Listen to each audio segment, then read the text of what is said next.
நான் ஏன் இதை சொல்ல வரேன் அப்படின்னா, நம்மளுக்கு வந்து நம்ம லைஃப்பில் நிறைய பிரச்சனை இருக்குங்க.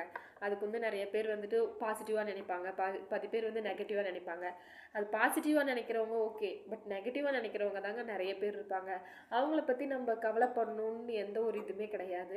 ஏன்னா நம்ம நெகட்டிவ் வச்சுட்டு நினச்சிட்டே இருந்து ஐயோ இது தப்பு தப்புன்னு நினச்சிட்டே இருந்தோம்னா நம்மளுக்கு வந்துட்டு அடுத்த ஒரு முன்னேறத்துக்கு வந்து எந்த ஒரு வாய்ப்புமே கிடைக்காது. முடிஞ்ச வரலும் நம்ம எந்த அளவுக்கு பாசிட்டிவாக இருக்கலாம், மற்றவங்களையும் பாசிட்டிவாக வச்சுக்கலாம், அந்த மாதிரி யோசிங்க.